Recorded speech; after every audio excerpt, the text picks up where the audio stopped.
Hi, welcome to today's Talk at Google. My name is Mike Abrams, and I'll be moderating this wonderful panel we have today. If you are watching the live stream, we'll be taking questions at the end, so please add your questions throughout the discussion. But let's jump to the panel.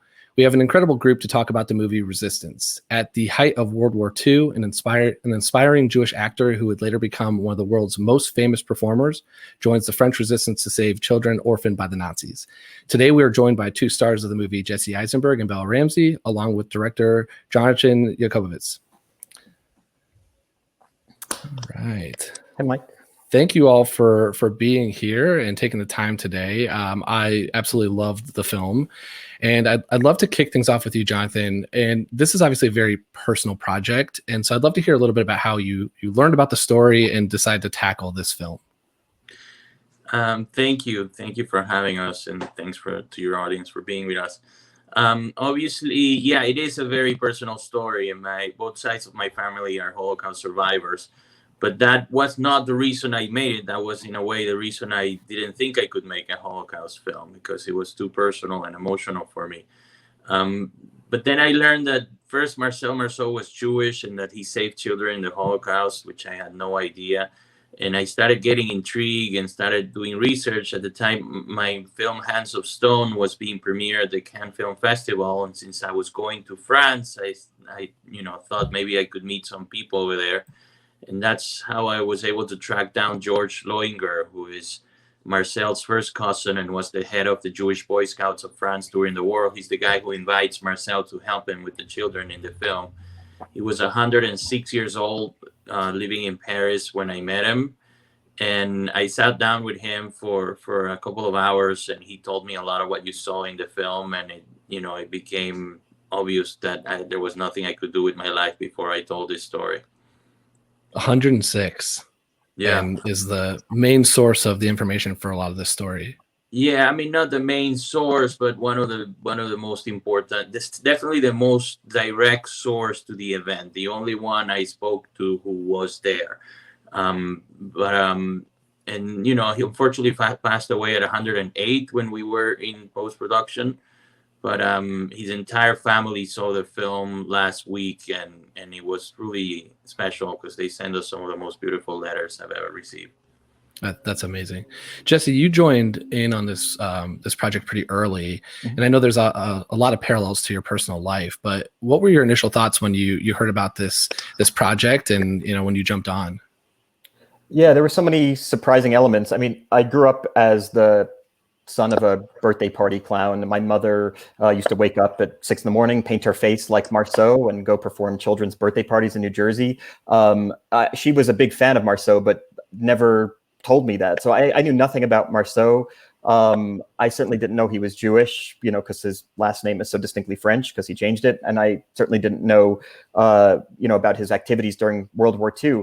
Once I started doing some, just initial research, just a cursory look at his history, revealed that, we come from the same small region in Poland, and have a very kind of at least similar career, interest. He was performing these kind of fledgling one-man shows in France before the war broke out. And similarly, I spend all my time trying to perform these shows in New York City, just as fledgling, although no war to kind of, distract the audience. But and so it turned into this incredibly personal project, even though it was the first movie I did that was, during World War II and this big period piece. So even though it seemed so separate from my life, there were actually so many, uncanny similarities. Yeah. And Belle, for you, I mean, I think your audition process and your introduction to this film was a little bit more traditional and a little different, but what was your kind of thoughts when you went through auditioning with Jonathan and then joining the project? Yeah, I think it's the characters and the relationship. It's such a timely story as well, but I think I found similarities between me and Elspeth. You kind of have to find the similarities between you and a character.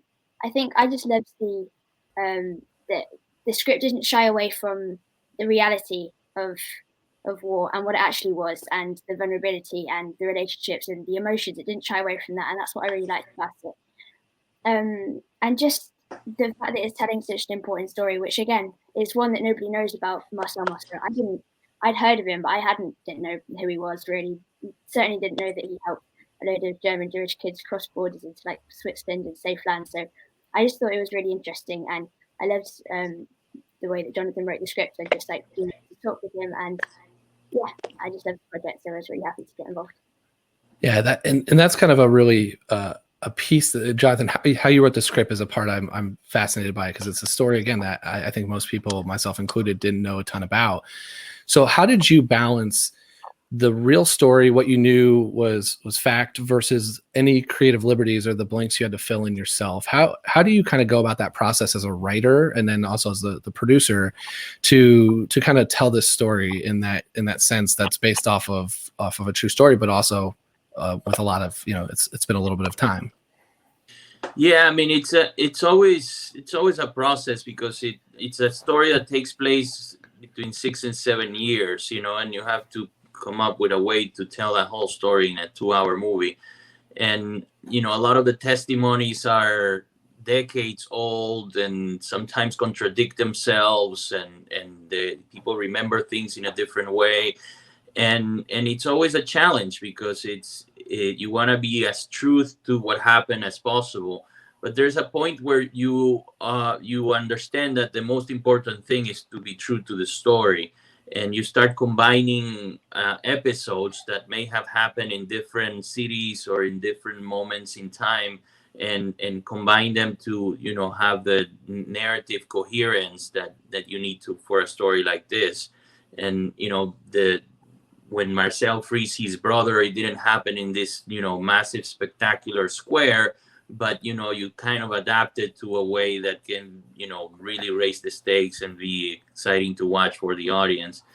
I did a lot of research. I went to Yad Vashem. I went to the Museum of the Resistance in Lyon.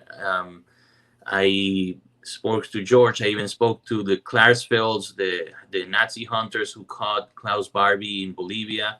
And I've been a reader of history and of this specific period of time all my life. So it was really just about finding the character and making sure that the beats made sense for the audience.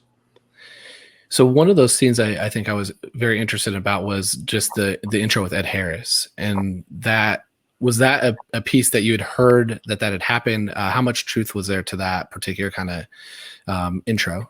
That actually came from a speech Marceau gave when he received the Wallenberg Medal of Honor. It's one of the first time he actually spoke about this event openly, and because he was being recognized for saving children and not for his artistic work. And he spoke about his first performance being in front of Patton's troops, and how the first review of his career was in the Stars and Stripes magazine of the U.S. Armed Forces. And I just found it very revealing and very original, because at the end of the day, there's nothing less warlike than a mime. It's a very feminine art, and it's the opposite of your typical war hero with a machine gun killing Nazis, and to have him facing the army that beat the Nazis, being grateful but also being on the same page, felt to me very, very authentic, very revealing, and I just thought it could be a beautiful way to enter and to end the story. Yeah. So Jesse, kind of turning this a little bit to you, what was a preparation for a role like this, where you are, going to be portraying a real person and also somebody that has such a unique skill? How did that, I guess, how does the preparation for a role go into where you learned the skill and had to kind of portray Marcel Marceau?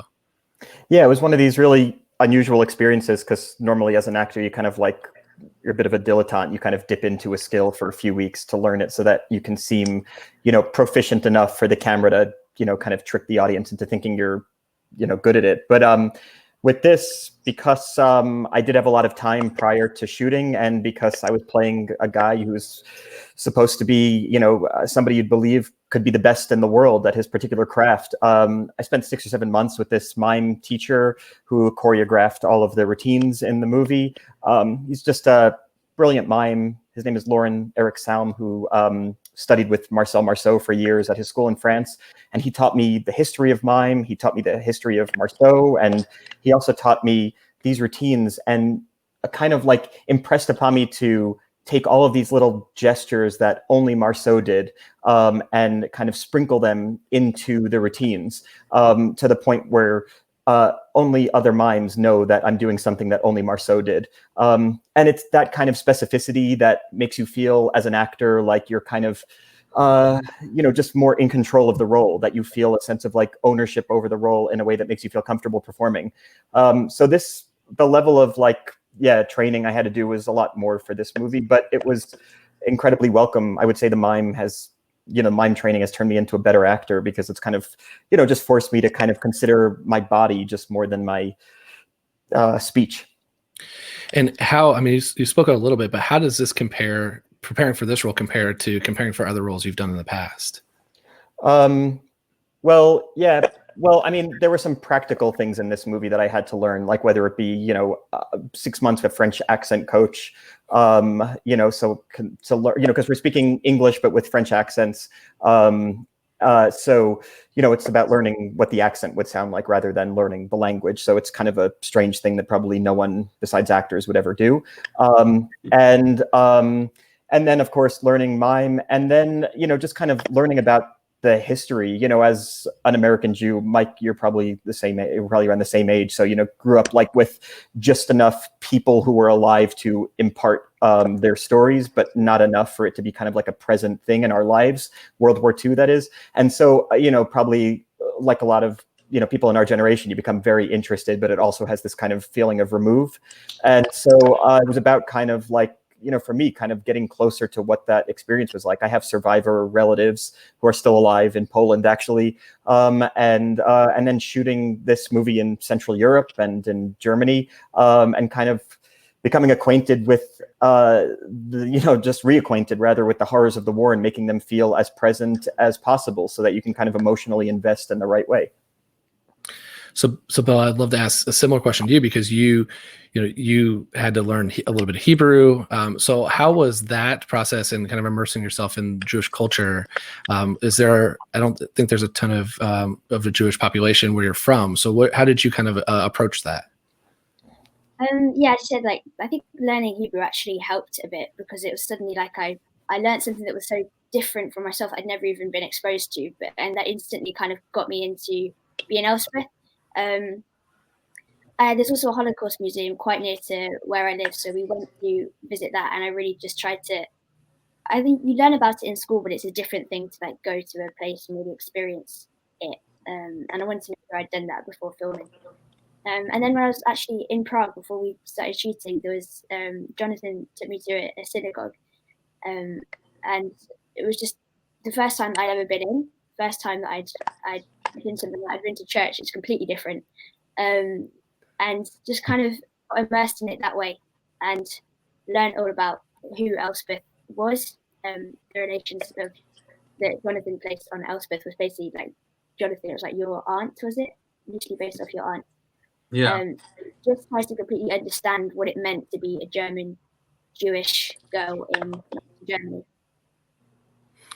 And one thing I found fascinating, and Jonathan, I'd love to hear from you about this, is that, I've heard and I've read that outside of Bella, the majority of the other kids in the movie were actually not actors, and they were just from a school. So how did you go through that decision-making process of going through a local school and through children that aren't trained, and bringing in Bella, a professional actor? Well, I have worked with non-professional actors before, and have had a good experience. The kid in Hands of Stone was actually a kid from the street, non-professional, and we had a terrific experience with him. We were trying to cast the children in Prague, and they were bringing me all the actors, and there was something that felt very acted, and non-authentic about it. And in one day, I just told the casting director, "Is there a Jewish school in Prague?" And she said, "Yeah, but they probably don't speak English." And I was like, you know what? I don't really need them to speak a lot in this film. I need them to feel what's going on and to understand what's being afraid, And So why don't we take a shot at it? And she, took us to this school, and it was very moving because some of the kids already came in wardrobe and makeup, because they knew there was a story about the war, and we ended up choosing most of the kids from 2 different classrooms, so they already knew each other and had a very good dynamic between them, which was very helpful because you wanted kids to feel like a group and not a group of actors playing a group. And they were, being Czech Jews, they were all descendants of Holocaust survivors. So it was very easy to get their parents and to get the families to support the project, and also very easy to get them to understand the importance of this story. And Bella can tell you, if we needed them to be sad, they were sad in a minute. If we needed them to be scared, they were scared in a minute. I mean, they were in a way acting their grandparents' stories. So it was very special. And obviously for the character of Elspeth, you did need a bigger, actor and a lot more experience. And, I saw tons of options for that role from all over the world. And I have to say, I'm one of the few who hadn't seen Game of Thrones at the time. So I have seen it now. But then I didn't know who Bella was. I saw her as any actress, and I was like, wow, who is this? And immediately everybody looked at me like, what do you mean, who's this? She's Lady Mormont, and it was an incredibly intense audition. And funny enough, it's hard to say now when you look at Bella how charismatic she is, but it was so intense. I was worried if she could capture the nobility of the character as well. So we set up a Skype, and I remember as soon as her image popped up with her smile, I was like, okay, she can do it, and it was supposed to be a second audition, but that was the audition. And I mean, she took the character to a completely different level. It was also very inspiring for the other kids to be with her because they knew who she was, and they knew she was a real actress, and the dynamic with Jesse and everything was incredible, when I took her to the synagogue, it was because she arrived in Prague right before Rosh Hashanah. So she came, all of us went to the synagogue. It was either Rosh Hashanah or Yom Kippur. I'm not sure, but it was very special when they started singing Shema Israel, and I turn and I see Bella going Shema Israel. None of the Jewish actors were next to me knew what was going on, but she was going all the way, and it was very, very special to see her commitment and how much she prepared for the role. And Belle, what was your experience kind of joining these classes and these kids that knew each other, and you're coming in and joining them and being a major part in the movie with them? So what was your experience like? I mean, they just welcomed me into their group, and half the time I didn't have a clue what they were saying because they were speaking Czech and I didn't really speak any Czech. But I think that just made it better. Like, they were laughing at the fact that I couldn't speak their language, and trying to get me to speak bits of Czech, and just, I don't know, their dynamic was amazing. I was very much welcomed into it. And I in no way felt superior to them at all. We were very much on the same level. I found them inspiring to watch. Definitely learned from them. I really love them. They're great, and I actually really miss them. I'd worked with kids before who are actors, and I honestly, the group in Resistance are just they're beyond. They're amazing. I love them. And Jesse, what about your experience working with kind of all the children actors, and especially with Bella? Well, Bella's in a league of her own, but even amongst the adults, she's in a league of her own. She's a genius. I mean, she's one of these people that is just, I mean, she's not only a brilliant person, but she's like one of these rare people that just found what it is that they are supposed to be doing in the world, but she just found it at a very young age. She's just like a natural, absolutely brilliant person. I mean, it's a joy, and I would so much relish the opportunity to do another movie. But the other kids, it was a completely different situation. They were there as their first experience, and in some ways it was a great advantage to have them for me, because I had been kind of rehearsing my mime routines alone in front of a mirror for months, and it got to that place that everybody gets to when they're practicing something alone, where you feel like you're never going to get better, you hit a ceiling, you're frustrated. And that's how I was feeling about my mime. I was feeling like I'm never going to get as good as I need to be for this movie. And then I showed up on set to do the first scenes where I'm performing for these kids. So there's like 30 kids there.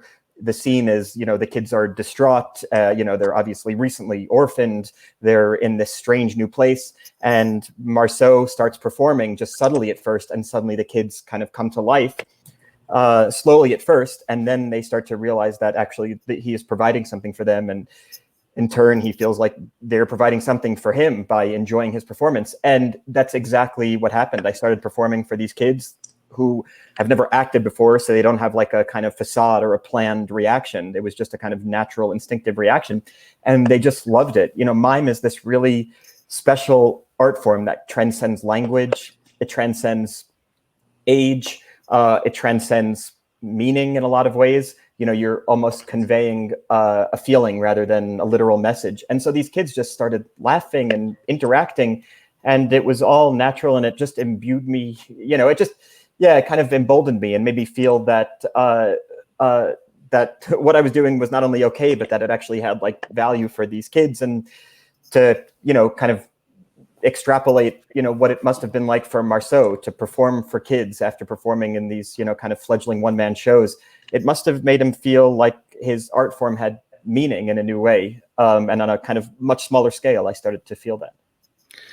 And so, there's definitely a very lighthearted parts to this and some of those scenes. I think there's also a lot of very intense scenes. And so for Jesse and Bella, I'd love to hear, how do you approach that balance as an actor in real life? Especially when you shoot a scene that is, as an audience member, emotionally exhausting. I can only imagine as performing it. How do you then walk off set and go back to kind of normal life in real life when you're doing those types of back and forth between a very, very intense scene? I think Bill and I both, she's a lot younger, but we both have so much experience with that. And so you're able to kind of like, it's like a muscle. You kind of like, it can be activated and then deactivated. David Mamet, the great playwright, wrote something along the lines of, you'd have to be a psychopath to believe that the scene is actually real. There's no actor who actually believes it's actually real. And if they say that, they're kind of, pretentiously putting on some kind of performance for people. And I feel that way too. That said, we're filming this Holocaust movie in Germany, and and so there's an element that makes it feel that much more real. I don't know what Game of Thrones is like, because obviously it's fantastical, and I've been in a lot of fictional movies, that are not real. And so, in a way, you have to struggle to make those things more real. But shooting a Holocaust movie in Germany, at least for me, having family, have been hearing about it since I'm 3-4 years old, and losing family during the war, there is very little you have to kind of stretch yourself to have those feelings. And so, but it doesn't, I think of it as cathartic rather than somehow a kind of torture device. Yeah, I'm the same. And I think it's important that you can switch off. I think otherwise you're just going to be constantly emotionally traumatized, which probably isn't very healthy. But as Jess said, it wasn't hard like other things maybe are harder, because it's all there happening in front of you. It's all playing out. Like that first scene of mine with my parents, like that was just happening in front of me, and it would be hard not to respond to it. It just comes quite naturally. And yeah, like Jess said, it's like a muscle. You can just kind of switch it on and off. But I always like to make sure that I smile at the camera as soon as cut is said, just so that people know that I'm not emotionally traumatized and that I am actually okay. But at the same time, you've got to still maintain a little bit of that emotion with you, even when you're smiling and switched off, so that you can jump straight back into it like the next day. Mm-hmm. So I do want to talk about one scene in particular, and this movie's been out, I think, long enough now that I don't need to kind of give a spoiler alert. But I do want to talk about the train scene. And so it's such a unique part of the movie of seeing, somebody, a villain of sorts, and someone who's really doesn't seem like a good person, is not a good person, and you kind of give them this human moment, and in a very intense circumstance. So Jonathan, how did that scene come to life, and how did you kind of write that particular scene? It was actually the last scene I wrote. I wrote it in pre-production. We were already doing rehearsals with both Jesse and Matthias, who plays Klaus Barbie, and it started feeling like Barbie let them go too quickly when we were doing the rehearsals, and I usually try to go the opposite direction. The typical thing would be for Barbie to rough him up, and for Marcel to be able to survive and not speak, and then he lets them go. But I started thinking the opposite way, and humanizing Barbie was always my intention, because I always worried that if Nazis are portrayed as monsters and not humans, it loses the effect of how important it is to understand that these people are real, and that human beings are capable of that level of evil. So I started thinking about what would Barbie ask Marcel, and I don't know, it just came, and in the process of rehearsing, we perfected the scene, and the way they elevated that moment on set is unbelievable. I think it's the one time that I've ever shot a scene where everybody was blown away what the other one was doing. Like, I remember we shooting Jesse and Matthias being blown away, and then shooting Matthias and Jesse thinking, should I do my part again? He was too good, and it was really, there was an electricity going on in that moment, and it's such an important moment, because it's the hero and the villain, and it's a hero who doesn't think he's a hero, and a villain who thinks he is a hero, and it just brings the absurdity of war, and how humans can truly believe they are in the right side of history while murdering millions of people, and still be a good father. When I did research on Barbie, it was shocking to see how during the trial, after he was captured, he was put in trial in France, and his daughter came to the trial every single day and refused to believe any word that was spoken in that trial, all the way till the end, because she felt he was a great father. There was no way anybody was going to convince them that the man she has met all his life was capable of doing the things that they were saying that he did. And that to me was very revealing, because I don't doubt that from her perspective, it's impossible to understand, and he was literally killing children as he was being a good father to her. And I think it's important to understand that about human beings, because that's when it gets scary. There's never a real criminal who believes he's doing something wrong, and it's very important to keep that perspective in mind, because anybody who's convinced of anything should take some pause and reevaluate. Am I wrong? And I think it to me, that if you can reveal something about Nazis, is how convinced they were that they were right. And Jesse, for you, how was that particular scene? It's obviously such an important part of the movie. Yeah, I mean, it's baffling, because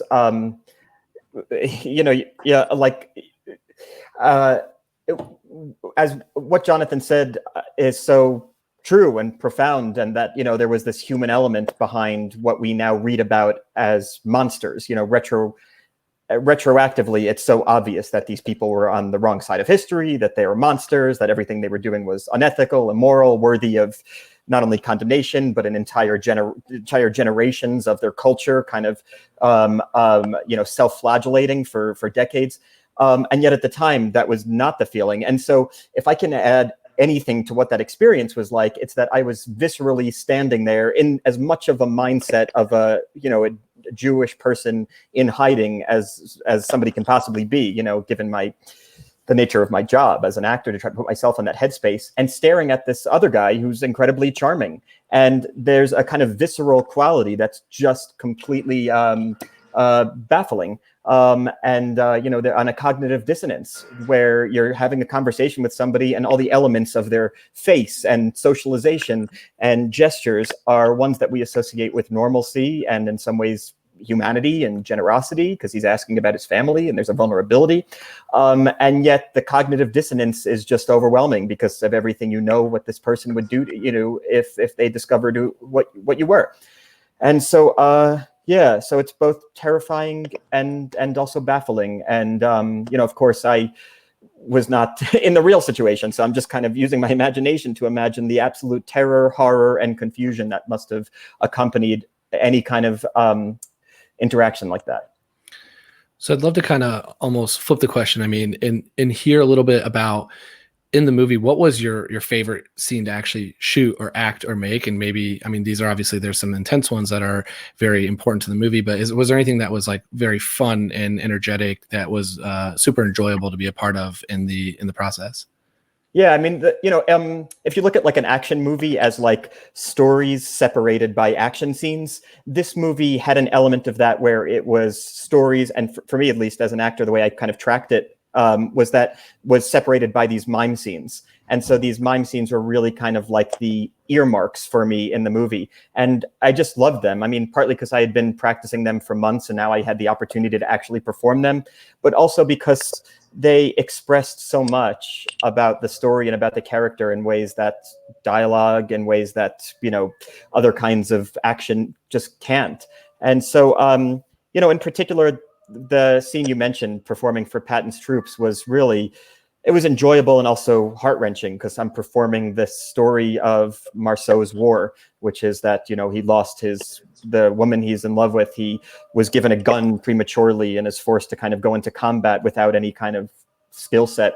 And so, yeah, that was good. I also liked performing the kind of fledgling mime scenes. He's performing in a dive bar in the beginning and his father spies him and, reprimands him for being a performer when he wants him to become a butcher. And, that was also fun too, because he's performing a kind of, at the beginning of the movie, Marceau is like a fan of Chaplin and he's performing these routines in the style of Chaplin. All that stuff was, really kind of enjoyable as much as it was kind of, as much as it required a kind of discipline of performance. I really enjoyed the scene in the courtyard where there's loads of kids just playing. It's one of the rare times where you just see everybody playing and having a great time. And there was like a football being kicked around. A couple of the kids were like playing their instruments that they brought, which was really cool. Mm-hmm. And I got to do a bit of mine with Jessie. That's like the only bit of mine I can do, the balloon. Oh, yeah. And that, I loved that.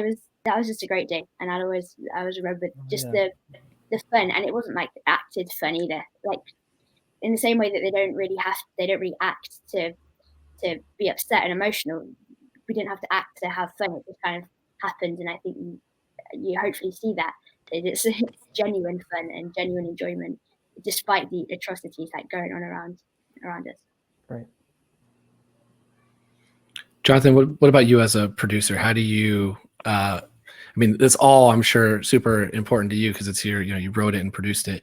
But was there anything in particular that kind of stood out?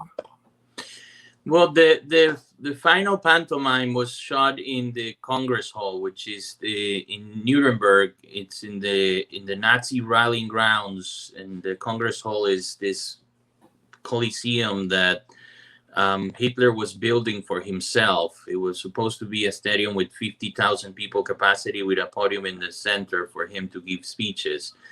And he didn't finish it because he lost the war, but the building stays there, and we used it as backdrop for the performance. And there was something about being in Nuremberg, performing that scene, having Jessie perform that scene, and having a crew that was a combination of Germans and Czech and Americans and Jews, and having all of us together, shoot a performance that celebrates peace and understanding in Nuremberg felt like somewhat a creative revenge against the Nazis, and I would put that above everything else. But it was the entire shoot was very exciting and emotional for sure. Mm-hmm. So now I'd love to pivot to the reaction of the movie. It's been out since March, but it's kind of it was supposed to have a theatrical release in March and then obviously postponed to the pandemic. And there's a lot of disruption going on in the world in general. But how, as a filmmaker, can you speak to the shift that took place from having it being released in a different fashion and the impact on the movie and your experience with it? Well, it was interesting because one of the things that Marcel learns in the story is to not think that the war is happening to him, and you meet a guy who feels the war is stopping him from reaching his role as an artist who's going to change the world. And in the journey, you realize, and he realizes, that he finds his path because of what's happening to him. And when the pandemic started and I realized my movie wasn't going to come out in theaters, the first reaction was, why is this happening to me? And immediately put me in front of Marceau himself, and him telling me, this is not happening to you. This is the way things are happening for the world, and the movie will find the right path. And I have to say, it in a way it has, because the movie ended up being watched by a ton more people, probably because everybody was trapped in their homes watching films. But also it became important for a lot of people who were feeling depressed and feeling that we were living the worst moment in history. And then you watch this movie and you realize we're fine. It's not the worst moment in history. And yes, there's horrible things happening, but nothing compares to this, which was, not too long ago. And Jesse and I and Bella have been able to present the movie at festivals online all over the world, which we would have not been able to do physically if that was the case. And in a way that gave us a communication with a ton of people. Mm-hmm. And I see a parallel universe in which the movie is in theaters and everybody is being moved together in a communal experience. Yeah, and it came out in theaters in New Zealand because they didn't have problems. It will come out in theaters in Germany. Hopefully, it was going to come out last week, but the lockdown began in Germany. So it's if you schedule this movie that for any week anywhere in the world, that's when the lockdown begins. But it's, it's been wonderful. And at the end of the day, you make a movie for people to connect with the story. And yes, there is a lot of work that goes into it to design the sound and the scope of, what the experience is like in a movie theater. But that is just part of the beauty of the film. What matters really is the story and the characters. And I feel people are connecting with it in a very personal way. And that's all it really matters as a filmmaker. I'd love to hear kind of from elaborate a little bit of that from all three of you, is that you have had the experience to be able to do these types of events virtual and go more places than you probably would be able to go on a press tour. So how's the reaction been globally since it's been, out in so many different countries? It's been very special and very, very unique. I mean, we had a very emotional event with the March of the Living, which is the once a year they go together to Auschwitz and do the same, replicate the March of the Dead, but it's the March of the Living.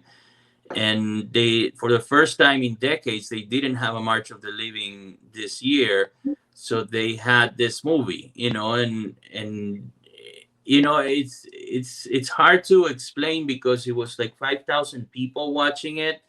I'm not seeing 5,000 people, but I know 5,000 people are listening to me.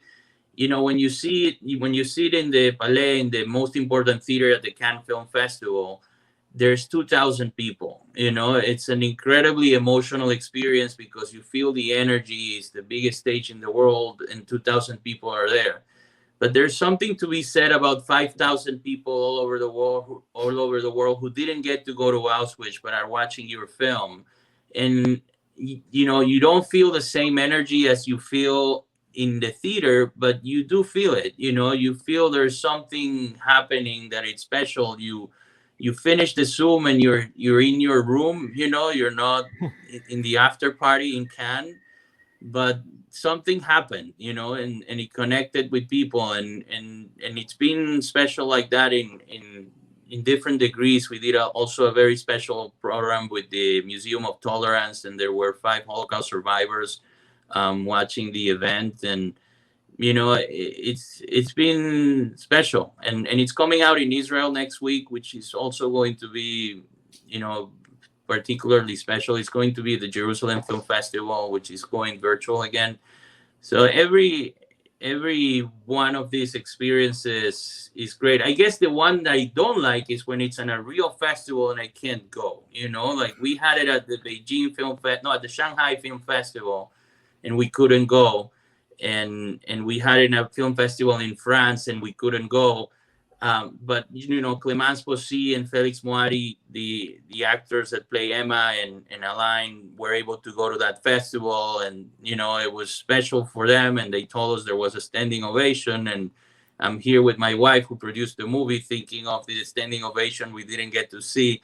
And you know, it's always bittersweet, but at the end of the day, what my wife tells me is the movie is teaching you this is not about you. This is not about your ego. You don't get that standing ovation. The movie is getting the standing ovation.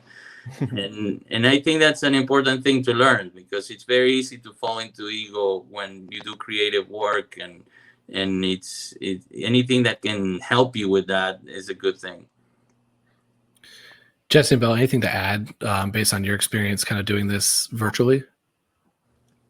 I'm a recluse. This has been absolutely ideal for me. Yeah, I'm the same. I think I like. I've learned so much from listening to Jonathan and Jesse about the film and about the events surrounding it. Like, there's always more to learn, and I've learned so much by listening to speak. And again, I probably wouldn't have been able to go to a lot of these if it was in person. So it's meant that I've been able to come because it's virtual, which has been really lovely to be able to join them with it. Awesome.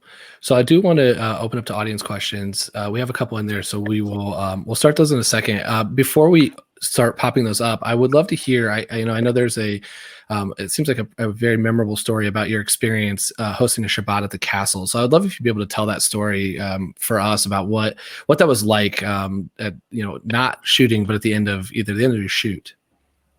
Yeah, it was when we were shooting at the castle, the kids were sleeping at the castle, so it was like a Harry Potter experience for them. And it was very special. And it was in Germany, in this small town called Krona. And when we wrapped that week, it was Friday evening. And we were, all the kids were there because we just shot with them and we were finishing up a scene. And it was my wife who decided to bring Shabbat candles because she had promised the parents of the kids that they were going to do Shabbat, because these are kids from Prague that we took to Germany, so part of the convincing the parents to let us have their kids for a week is that they were going to do Shabbat. So we ended up bringing the candles and the challah and everything to the set, and we did the Shabbat, and it was very special because a lot of the crew, being German, they had never seen a Shabbat ceremony in their lives, and they were seeing these Jewish children in Germany praying together in a Jewish ceremony in Germany, celebrating the end of the week of a movie that set in the Holocaust. And you could see tears in their eyes, specifically for the German crew. It was emotional for us, but it was, I think, in ways more emotional for them. And then it became emotional for us that it was emotional for them, and it was a very special moment, and one of the highlights of the whole thing, and the theme of really collaborating together. Some of the the Germans were grandkids of heroes, but some of the Germans were grandkids of people who were involved in this whole thing. And one of them, at least, was the grandson of someone who had a high-ranking place in the Third Reich. And you were there with the grandson of this evil monster who wanted to kill your grandmother, but you were together doing creative work to celebrate the opposite. So it's inevitable to feel something very important is going on. So we're going to start popping in a couple audience questions. So the first one is just what piece of advice would you give to young actors, or what advice would you give to your younger self? But there's not enough time in the world for me to give myself any my younger self enough advice. But for younger actors, the thing I always say, which maybe sounds discouraging, but hopefully isn't, which is just that if you're going to pursue acting in any kind of like professional capacity, you should just love it enough to do it for free, because for the most part, actors are working for at least free or below minimum wage, just because of the nature of how theater and shows work out. But if you love it enough, that will be meaningful to you, and you'll end up pursuing it on your own. You'll make videos with your friends if you're not getting roles in other people's things. And so if you like it enough to pursue it for free, you should be doing it, because you won't be miserable when it doesn't turn into like the career that you might have imagined. And then the other thing is to like have an interest in other things. Like I ended up studying anthropology in college, and I ended up writing plays, then acting and writing plays for myself to act in that were all about things I learned in my studies, rather than like, studying plays and then just writing plays based on the great plays of, so that was, those are two things I usually tell people, and then wish them a lot of luck. Yeah, definitely. Bella, what do you have? Because you're there. I always go with this. It sounds quite harsh, doesn't it? But again, to be able to accept rejection and to know that it's not a personal attack on your abilities or how you look, it's just that you don't fit the matrix that the casting director has in their head. So that's the biggest advice I give. Like, still 90%, if not more, of the auditions that I go for, I don't get. And I try, like, the phrase that I really love is every no that you get is closer to a yes. So I think just about if you love it enough to keep going, to keep, know that it's going to be hard, you're going to get rejected. But if you love it enough, then just to keep going despite that. That's the main thing that I say to people. And also probably take stuff to do on set while you're waiting around. Jonathan, anything from your perspective? Yeah, I think those are good advices. I mean, the way I see it is you should only be a filmmaker if there is absolutely no way for you to be happy doing anything else. Because it really, so much of being a filmmaker is not being a filmmaker. It's finding money, it's waiting for someone to read, is waiting for a distributor to watch your work. I mean, there is, even Orson Welles tells you that he spent most of his life raising money, and the only way for you to go through that process is to truly love what you're doing and feel that there is absolutely nothing else you could do with your life. And then if you do it, like Jesse said, you'll be happy doing it. I mean, there was a very long gap between my first film and my second film, and it could have been very depressing. But the reason it wasn't is because I was convinced that that's what I wanted to do, and you learn to do other things that relate to it. And if you have to shoot an episode of a TV series that you may not necessarily love, you do it, but because you're doing what you love. And at the end of the day, it's really being convinced and being passionate about it. The only responsible way to decide to do something that is so clearly harder and bad business and one of the worst options you can do with your life, unless it's the best, because if that's what you love, it is the best, and I could not be happier, even when it doesn't go perfect, because I'm doing what I love, and that's really the most essential ingredient. You know, you have to love it regardless of the outcome. Awesome. So the next question we have is, Bellis, for you, was the museum that you visited the National Holocaust Center and Museum, and did they have virtual survivors who answered questions? Yes, it was that one. And yeah, we stayed for a talk. It was a Q&A with a very elderly man who had been a Holocaust survivor. I think he was taken on the kindergarten train. And it was amazing to hear his insights and his story. And again, it just made it more, I guess, real in a way, because you hear about it in a classroom, but then you're there watching and listening to a person who's been through it. And so, yeah, I think that really hit home for me and just made all the more immersive and made doing resistance even more important for me. Awesome. So the next question is, while making this movie and integrating yourselves into such a dark period of our history, did you see any themes that were prevalent during the period that still exist today? Jonathan? I think yes, absolutely. I mean, I think there is no comparison to the degree of what the Holocaust is like, but it's inevitable to say that there is a rise in intolerance and populism all around the world, and there is racism, and there is this notion that some people are better than others that become political movements. And history repeats as a farce, is a famous line, and sometimes it feels like a farce of what World War II was, and I am very grateful that it's a farce and not the real thing. But nonetheless, it is a scary thing when you immerse yourself in this, because you can see how a society that was fairly liberal and fairly open, like the German society before the war, can completely turn itself into this society of murder and monsters.